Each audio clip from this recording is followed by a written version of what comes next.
लिखित में से पृथ्वी से किस खगोलीय पिंड की दूरी सबसे अधिक है? ए शनि, बी अरुण, सी वरुण, डी बृहस्पति। पृथ्वी से दूरी के क्रमानुसार पहले मंगल आता है, फिर बृहस्पति, फिर शनि, फिर अरुण, लास्ट में वरुण आता है। अतः पृथ्वी से खगोलीय पिंड की दूरी सबसे अधिक में वरुण है। नेक्स्ट प्रश्न देखते हैं। आकाशगंगा वर्गीकृत की गई है? ए सर्पिलाकार गैलेक्सी के रूप में, बी विद्युत गैलेक्सी के रूप में, सी आयताकार गैलेक्सी के रूप में, डी गोलाकार गैलेक्सी के रूप में। तो आकाशगंगा यानी गैलेक्सी वर्गीकृत की गई है सर्पिलाकार गैलेक्सी के रूप में। नेक्स्ट प्रश्न देखते हैं। सौर प्रणाली के 4 सबसे बड़े ग्रहों का क्रम है? ए बृहस्पति, बुध, शनि और अरुण, बी बुध, बृहस्पति, शनि और वरुण, सी बृहस्पति, शनि, अरुण और वरुण, डी बृहस्पति, बुध, शनि और अरुण। तो सौर प्रणाली के 4 सबसे बड़े ग्रहों का क्रम है बृहस्पति, शनि, अरुण और वरुण। इसका उत्तर हो जाएगा सी। नेक्स्ट प्रश्न देखते हैं। निम्नलिखित में से किस राज्य के 3 ओर से बांग्लादेश की सीमा लगी है? ए नागालैंड, बी असम, सी अरुणाचल प्रदेश, डी त्रिपुरा। तो इनमें से त्रिपुरा के 3 ओर से बांग्लादेश की सीमा लगती है। Friends, welcome to my channel learn now GS. यह वीडियो बीपीएससी टीचर बहाली के सिलेबस एनसीईआरटी एससीईआरटी के आधार पर बनाया गया दूसरा वीडियो है। ये सभी प्रश्न एनसीईआरटी एससीईआरटी बुक से लिया गया है तथा बीपीएससी द्वारा किस प्रकार का प्रश्न पूछा जाता है उसको ध्यान में रखकर बनाया गया है। एनसीईआरटी एससीईआरटी वीडियो के श्रृंखला का सभी प्रश्न आपके बिहार टीचर एग्जाम में काफ़ी हेल्पफुल साबित होगा, अतः वीडियो को पूरा देखें। तथा इस श्रृंखला का पहला वीडियो तथा 8 प्लेटफॉर्म का प्रैक्टिस सेट भी चैनल पर डाला जा चुका है। अगर उसे नहीं देखे हैं तो उसका लिंक भी वीडियो के डिस्क्रिप्शन में डाल दिया गया है, जाकर ज़रूर देखें। वह आपके एग्जाम के तैयारी में काफ़ी सहयोगी साबित होगा। भारत निम्नलिखित में से किस गोलार्ध में स्थित है? ए उत्तरी और पूर्वी, बी दक्षिणी और पूर्वी, सी उत्तरी और पश्चिमी, डी उत्तरी और दक्षिणी। तो भारत जो है उत्तरी और पूर्वी गोलार्ध में स्थित है। नेक्स्ट प्रश्न देखते हैं। निम्नलिखित संशासित क्षेत्रों में सबसे छोटा क्षेत्रफल में कौन सा है? ए चंडीगढ़, बी दादर और नगर हवेली, सी दमन और दीव, डी लक्षद्वीप। तो इनमें से लक्षद्वीप जो है सबसे छोटा क्षेत्रफल में है। नेक्स्ट प्रश्न देखते हैं। भारत के निम्नलिखित राज्यों के समूहों में से कौन सा समूह पाकिस्तान से सीमा बनाता है?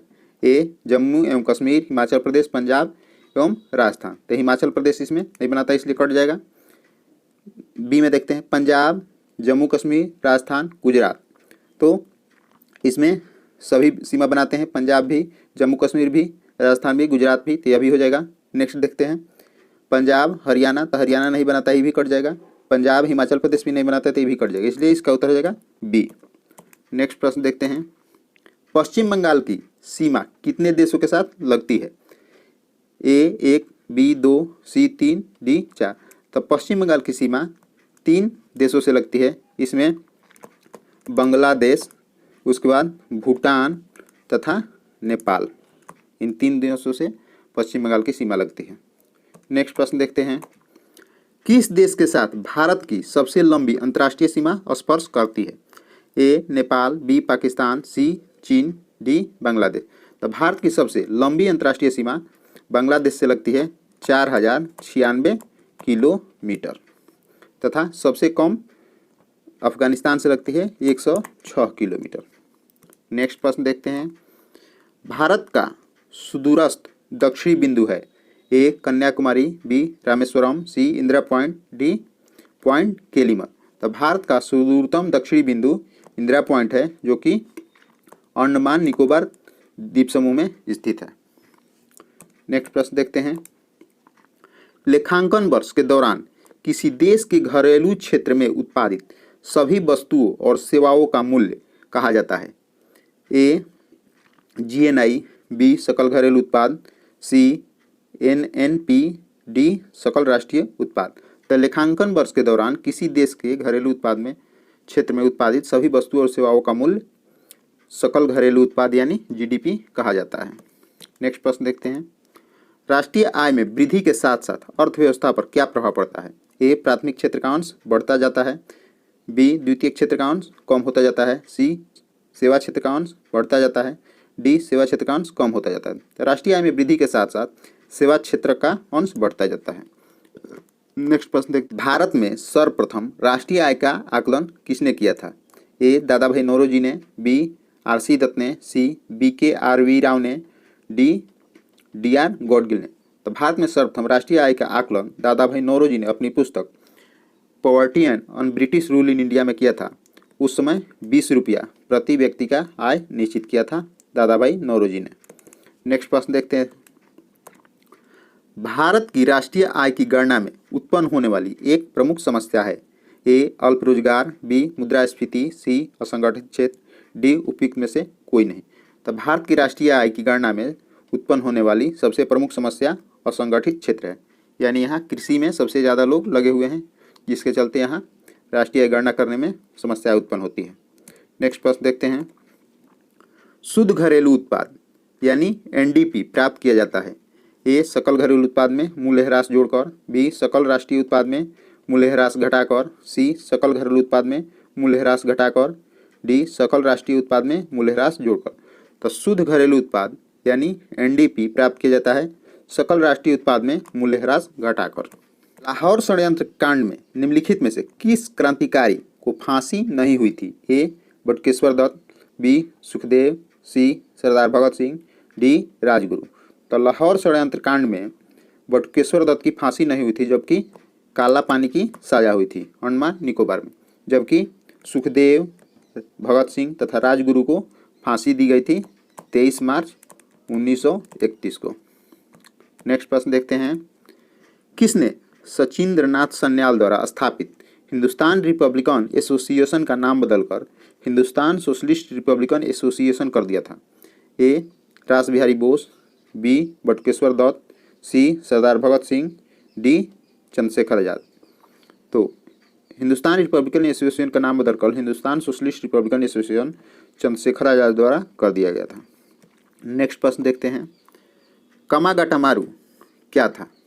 ए एक राजनीतिक दल, बी चीन का एक किसान जो साम्यवादी नेता था, सी कनाडा की यात्रा पर निकला एक जलपोत था, डी चीन का एक गांव जहां से माओ त्से तुंग ने अपना लॉन्ग मार्च आरंभ किया था।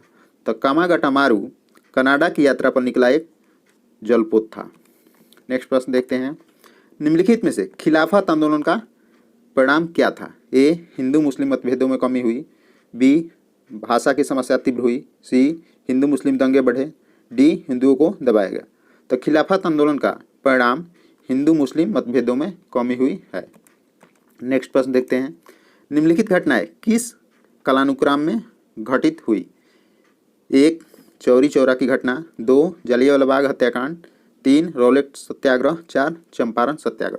तो चंपारण सत्याग्रह 1917 में हुआ था, रॉलेट सत्याग्रह 1919 में हुआ था, जलियांवाला बाग भी 1919 में हुआ था तथा चौरा चौरी घटना 1922 में हुआ था। तो देखिए 4, 3 दोनों 3 और 2 19 में हुआ था, तो 4, 3, 2 हो जाएगा, 4, 3, 2, 1, इसलिए कि 4, 2 नहीं है, 4, 3, 2, 1 सी हो जाएगा। नेक्स्ट प्रश्न देखते हैं, दक्षिण अफ्रीका में रहने की अवधि में महात्मा गांधी ने निम्न में से किस पत्रिका का प्रकाशन किया था? ए नवजीवन, बी इंडिया गजट, सी अफ्रीकन, डी इंडियन ओपिनियन। तो दक्षिण अफ्रीका में रहने की अवधि में महात्मा गांधी ने इंडियन ओपिनियन नामक पत्रिका का प्रकाशन किया था। नेक्स्ट प्रश्न देखते हैं, दक्षिण अफ्रीका से लौटने के पश्चात गांधी जी ने प्रथम सफल सत्याग्रह कहाँ आरंभ किया? ए चौरी चौरा में, बी डांडी में, सी चंपारण में, डी बारदोली में। तो दक्षिण अफ्रीका से लौटने के पश्चात प्रथम सफल सत्याग्रह गांधी जी का चंपारण सत्याग्रह था, जो कि 1917 में हुआ था। गांधी जी दक्षिण अफ्रीका 1893 में गए थे, जबकि वहां से लौटे 1915 में। नेक्स्ट प्रश्न देखते हैं, स्वदेशी आंदोलन के संबंध में निम्न में से कौन कौन सही है? एक, कुछ विशिष्ट मुसलमान आंदोलन में शामिल हुए, दो, स्त्रियों ने आंदोलन में सक्रिय भागीदारी की, तीन, आंदोलन ने बंगाल के किसानों को न तो अधिक प्रभावित किया न ही वह इसमें शामिल हुए, चार, यह बंगाल तक ही सीमित था। तो यह बंगाल तक सीमित नहीं था, जबकि देश के अन्य क्षेत्रों में भी इसका प्रभाव काफ़ी था तथा इसमें कुछ विशिष्ट मुसलमान आंदोलन में शामिल हुए सही है, स्त्रियों ने भी भाग लिया यह भी सही है, आंदोलन ने बंगाल के किसानों को न तो अधिक प्रभावित किया न ही उसमें शामिल हुए यह भी सही है, अतः इसका उत्तर हो जाएगा 1, 2, 3। नेक्स्ट प्रश्न देखते हैं, बंगाल का विभाजन मुख्यतः किया गया था? ए हिंदू और मुसलमानों को विभाजित करने के लिए, बी प्रशासनिक सुविधा के लिए, सी बंगाली राष्ट्रवाद को दुर्बल करने के लिए, डी बंगाल के विकास के लिए। तो बंगाल का विभाजन मुख्यतः बंगाली राष्ट्रवाद को दुर्बल करने के लिए किया गया था। नेक्स्ट प्रश्न देखते हैं, बंग भंग विरोधी यानी स्वदेशी आंदोलन का प्रारंभ कब हुआ? ए 20 जुलाई 1905, बी 7 अगस्त 1905, सी 16 अक्टूबर 1905, डी 7 नवंबर 1905। तो बंग भंग विरोधी यानी स्वदेशी आंदोलन 7 अगस्त 1905 को प्रारंभ हुआ था कलकत्ता के टाउन हॉल में। इससे पहले 20 जुलाई 1905 को बंग भंग यानी बंगाल विभाजन की घोषणा हुई थी तथा 16 अक्टूबर 1905 से बंगाल विभाजन लागू कर दिया गया था। नेक्स्ट प्रश्न देखते हैं, भारतीय संविधान को 26 नवंबर 1949 को किसके द्वारा अधिनियमित किया गया था? ए संविधान सभा द्वारा, बी भारत के गवर्नर जनरल द्वारा, सी भारतीय संसद द्वारा, डी ब्रिटिश संसद द्वारा। तो भारतीय संविधान को 26 नवंबर 1949 को संविधान सभा द्वारा अधिनियमित किया गया था। नेक्स्ट प्रश्न देखते हैं, संविधान सभा के कानूनी सलाहकार कौन थे? A doctor BR Ambedkar, B doctor Rajendra Prasad, C BN Rao, D KM Munshi. तो संविधान सभा के कानूनी सलाहकार BN राव थे। संविधान सभा में सदस्यों का निर्वाचन कैसे हुआ था? ए प्रत्यक्ष रूप से जनता द्वारा, बी भारतीय राष्ट्रीय कांग्रेस के नामांकन द्वारा, सी भारतीय राज्यों के शासकों के नामांकन द्वारा, डी प्रांतीय विधानसभा के सदस्यों द्वारा। तो संविधान सभा के सदस्यों का निर्वाचन प्रांतीय विधानसभा के सदस्यों द्वारा अप्रत्यक्ष रूप से हुआ था तथा एक सदस्य का चुनाव 10 लाख जनसंख्या पर हुआ था, एक व्यक्ति यानी एक सदस्य का चुनाव। नेक्स्ट प्रश्न देखते हैं, भारतीय संविधान के निर्माण हेतु भारतीय संविधान सभा के कुल कितने अधिवेशन आयोजित किए गए थे? ए 7, बी 9, सी 11, डी 15। तो भारतीय संविधान के निर्माण हेतु भारतीय संविधान सभा के कुल 11 अधिवेशन आयोजित किए गए थे तथा भारतीय संविधान के बनाने में 2 वर्ष 11 महीना 18 दिन लगा था।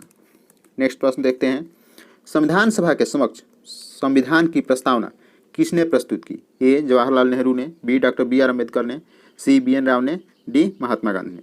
तो संविधान सभा के समक्ष संविधान की प्रस्तावना जवाहरलाल नेहरू द्वारा 13 दिसंबर 1946 को प्रस्तुत की गई थी, जिसके 22 जनवरी 1947 को अपना लिया गया था संविधान सभा द्वारा। नेक्स्ट प्रश्न देखते हैं, एक नाव जल में नहीं डूबेगी जब इसके द्वारा विस्थापित जल किसके बराबर होगा? ए नाव के आयतन के बराबर, बी नाव के भार के बराबर, सी नाव के पृष्ठीय क्षेत्रफल के बराबर, डी नाव के घनत्व के बराबर। तो एक नाव जल में नहीं डूबेगी जब उसके द्वारा विस्थापित जल नाव के भार के बराबर होगा। नेक्स्ट प्रश्न देखते हैं, निम्नांकित में कौन आभासी बल है? ए अभिकेंद्रीय बल, बी अभिकेंद्रीय प्रतिक्रिया बल, सी अपकेंद्रीय बल, डी मजबूत परमाणु बल। तो निम्नांकित में आभासी बल अपकेंद्रीय बल है। अपकेंद्रीय बल का उदाहरण वॉशिंग मशीन तथा दूध से मक्खन निकालने वाला मोहनी होता है। नेक्स्ट प्रश्न देखते हैं, क्या कारण है कि व्यक्ति चट्टान पर प्रहार करते हुए चोटिल हो जाता है? ए जड़त्व, बी वेग, सी प्रतिक्रिया, डी गति। तो क्रिया के बराबर विपरीत प्रतिक्रिया होती है। यह न्यूटन के तीसरा गति नियम से हम जानते हैं, उसी के तहत व्यक्ति चट्टान पर प्रहार करते हुए चोटिल हो जाता है। नेक्स्ट प्रश्न देखते हैं, अनियत तापी जंतुओं यानी कोल्ड ब्लडेड एनिमल्स की श्रेणी में आते हैं? ए मत्स्य, बी उभयचर, सी सरीसृप, डी उपयुक्त सभी। तो अनियत तापी जंतुओं में ये सभी मत्स्य, उभयचर, सरीसृप आते हैं यानी उपयुक्त सभी। इसका अर्थ हुआ कि यह जंतु जो है मौसम के अनुसार अपने शरीर के ताप को चेंज कर लेते हैं, जाड़े में जाड़े के अनुसार, गर्मी में गर्मी के अनुसार, जबकि मनुष्य नियत तापी होता है जो कि अपने शरीर को एक ही टेम्परेचर पर बनाए रखता है। नेक्स्ट प्रश्न देखते हैं, टेरिडोफाइटा पादप वर्ग के विषय में सत्य कथन है? ए ये बीज रहित पादप हैं, बी इनमें बीजाणुओं द्वारा प्रजनन होता है, सी इनका शरीर जड़, तना, पत्तियों में विभाजित रहता है, डी उपयुक्त सभी। तो टेरिडोफाइटा पादप वर्ग के विषय में यह सभी कथन सही है। बीज रहित पादप हैं, इनमें बीजाणुओं द्वारा प्रजनन होता है, इनका शरीर जड़, तना तथा पत्तियों में विभाजित रहता है, अतः इसका उत्तर हो जाएगा उपयुक्त सभी। नेक्स्ट प्रश्न देखते हैं, पादप जगत के वर्ग हैं? ए थाइलोफाइटा, बी ब्रायोफाइटा, सी ट्रैकियोफाइटा, डी ये सभी। तो पादप जगत के ये सभी वर्ग हैं, थैलोफाइटा, ब्रायोफाइटा तथा ट्रैकियोफाइटा, ये सभी आते हैं पादप वर्ग में। नेक्स्ट प्रश्न देखते हैं, लाल सागर को यह नाम क्यों दिया गया? ए अम्ल वर्षा के कारण, बी विशिष्ट शैवालों की उपस्थिति के कारण, सी इसकी विशिष्ट अवस्थिति कारण, डी इनमें से कोई नहीं। तो लाल सागर को यह नाम उसमें विशिष्ट शैवालों की उपस्थिति के कारण दिया गया। जब उनमें उसमें का शैवाल डेड हो जाते हैं तो वहाँ के पानी लाल दिखने लगता है, इसलिए इसका उत्तर हो जाएगा बी। नेक्स्ट प्रश्न देखते हैं, निम्नलिखित में से किसका प्रयोग नोदक या रॉकेट में ईंधन के रूप में किया जा सकता है? ए द्रव हाइड्रोजन प्लस द्रव नाइट्रोजन, बी द्रव ऑक्सीजन प्लस द्रव आर्गन, सी द्रव हाइड्रोजन प्लस द्रव आर्गन, डी द्रव हाइड्रोजन प्लस द्रव ऑक्सीजन। तो द्रव हाइड्रोजन प्लस द्रव ऑक्सीजन का प्रयोग नोदक या रॉकेट में ईंधन के रूप में किया जाता है। नेक्स्ट प्रश्न देखते हैं, पेट्रोल द्वारा लगी आग को बुझाने में जल अप्रभावशाली रहता है क्योंकि ए जल से शांत करने के लिए लौ बहुत गर्म होती है, बी पानी और पेट्रोल रासायनिक रूप से अभिक्रिया करते हैं, सी पानी और पेट्रोल एक दूसरे में घुलनशील है, डी पानी और पेट्रोल चूंकि एक दूसरे में अघुलनशील है तथा पेट्रोल पानी के ऊपर जलने हेतु लगातार परत बनाता रहता है। तो इसका उत्तर होगा यही, पानी और पेट्रोल चूंकि एक दूसरे में अघुलनशील है तथा पेट्रोल पानी के ऊपर जलने हेतु लगातार परत बनाते रहता है, इसलिए उत्तर हो जाएगा इसका डी। नेक्स्ट प्रश्न देखते हैं, पेट्रोल की गुणवत्ता किससे अभिव्यक्त की जाती है? ए सीटेन संख्या, बी स्वर्णाकर, सी ऑक्टेन संख्या, डी योजित अनलेडेड यौगिक। तो पेट्रोल की गुणवत्ता ऑक्टेन संख्या द्वारा अभिव्यक्त की जाती है, जबकि ईंधन की पेट्रोल की गुणवत्ता किससे अभिव्यक्त की जाती है? ए सीटेन संख्या, बी स्वर्णार्क, सी ऑक्टेन संख्या, डी योजित अनलेडेड यौगिक। तो पेट्रोल की गुणवत्ता ऑक्टेन संख्या द्वारा अभिव्यक्त की जाती है। नेक्स्ट प्रश्न देखते हैं, खाना बनाने के लिए घरों में प्रयोग की जाने वाली गैस एक मिश्रण है। ए ब्यूटेन व हाइड्रोजन का, बी ब्यूटेन व ऑक्सीजन का, सी ब्यूटेन व प्रोपेन का, डी मीथेन व ऑक्सीजन का। तो घरों में खाना बनाने वाली गैस एलपीजी होता है, जिसका मिश्रण होता है ब्यूटेन, प्रोपेन तथा एथेन। तो इसका उत्तर हो जाएगा ब्यूटेन व प्रोपेन, सी। नेक्स्ट प्रश्न देखते हैं, भारी मोटर वाहनों के लिए ईंधन के रूप में डीजल तेल अधिक प्रयोग किया जाता है क्योंकि ए यह सस्ता है, बी ईंधन को कम नुकसान पहुंचाता है, सी कच्चे माल से उसका अधिक उत्पादन होता है, डी उसमें अधिक क्षमता होती है और उससे ईंधन की बचत होती है। तो भारी मोटर वाहनों के लिए ईंधन के रूप में डीजल अधिक प्रयोग किया जाता है क्योंकि उसमें अधिक क्षमता होती है और उससे ईंधन की बचत होती है। नेक्स्ट प्रश्न देखते हैं, गैस में मुख्यतः होती है? ए हाइड्रोजन और मीथेन, बी कार्बन डाइऑक्साइड व हाइड्रोजन, सी हाइड्रोजन व ऑक्सीजन, डी कार्बन डाइऑक्साइड व मीथेन। तो बायोगैस में मुख्यतः कार्बन डाइऑक्साइड व मीथेन होती है। नेक्स्ट प्रश्न देखते हैं, मोमबत्ती की ज्वाला के संदर्भ में निम्नलिखित कथनों में से कौन सा या से सही है? एक, इसके दीप्त में बिना जले कार्बन कण उपस्थित होते हैं, सही है। दो, इसका अदीप्त क्षेत्र सबसे अधिक गर्म होता है, तो अभी सही, इसका अदीप्त क्षेत्र सबसे अधिक गर्म होता है तथा इसका दीप्त में बिना जले कार्बन कण उपस्थित होते हैं। नीचे दिए कूट का प्रयोग कर सही उत्तर चुनिए। ए केवल एक, बी केवल दो, सी एक और दो, डी न तो एक नहीं दो। तो इसका उत्तर हो जाएगा दोनों, एक और दो दोनों। नेक्स्ट प्रश्न देखते हैं, निम्न में से कौन प्राकृतिक ईंधन है? ए कोल गैस, बी टार, सी कोक, डी पेट्रोलियम। तो इनमें से पेट्रोलियम जो है प्राकृतिक ईंधन है, जबकि अन्य कृत्रिम ईंधन है। नेक्स्ट प्रश्न देखते हैं, कौन सा बहुलक बुलेट प्रूफ जैकेट बनाने में उपयोग किया जाता है? ए बैकेलाइट, बी पॉलीएमाइड, सी टेफलॉन, डी पॉलीयूरेथीन। तो बुलेट प्रूफ जैकेट बनाने में पॉलीएमाइड का उपयोग किया जाता है, जबकि वही बुलेट प्रूफ कांच बनाने के लिए पॉलीकार्बोनेट को यूज किया जाता है। नेक्स्ट प्रश्न देखते हैं, बिहार के प्रमुख समाचार पत्र बिहारी के संपादक थे? ए बाबूजी प्रसाद, बी बाबूराम प्रसाद, सी बाबू गोपाल प्रसाद, डी बाबू महेश्वर प्रसाद। तो बिहार के प्रमुख समाचार पत्र बिहारी के संपादक बाबू महेश्वर प्रसाद थे। नेक्स्ट प्रश्न देखते हैं, पूर्वी मध्य रेलवे का मुख्यालय कहाँ पर स्थित है? ए पटना, बी हाजीपुर, सी मुजफ्फरपुर, डी कटिहार। तो पूर्वी मध्य रेलवे का मुख्यालय हाजीपुर में स्थित है। नेक्स्ट प्रश्न देखते हैं, 2011 की जनगणना के अनुसार बिहार के किस जिले में सर्वोच्च लिंगानुपात दर्ज की गई है? ए सिवान, बी गोपालगंज, सी सारण, डी किशनगंज। तो 2011 की जनगणना के अनुसार बिहार के गोपालगंज जिले में सर्वोच्च लिंगानुपात दर्ज की गई, जहाँ के लिंगानुपात 1021 स्त्री पर 1000 पुरुष है। नेक्स्ट प्रश्न देखते हैं। भारत में बिहार की जनसंख्या है? ए सर्वाधिक, बी दूसरी सबसे अधिक, सी तीसरी सबसे अधिक, डी चौथी सबसे अधिक। तो भारत में बिहार की जनसंख्या तीसरी सबसे अधिक है। प्रथम स्थान पर यूपी है, जबकि दूसरे स्थान पर महाराष्ट्र, तीसरे स्थान पर बिहार है। नेक्स्ट प्रश्न देखते हैं। 2011 की जनगणना के अनुसार बिहार के किस जिले में सर्वोच्च घनी आबादी यानी प्रति वर्ग किलोमीटर दर्ज की गई? ए शिवहर, बी वैशाली, सी पटना, डी दरभंगा। तो 2011 की जनगणना के अनुसार बिहार के शिवहर जिले में सर्वोच्च घनी आबादी यानी प्रति वर्ग किलोमीटर दर्ज की गई है 1882 व्यक्ति प्रति वर्ग किलोमीटर। नेक्स्ट प्रश्न देखते हैं।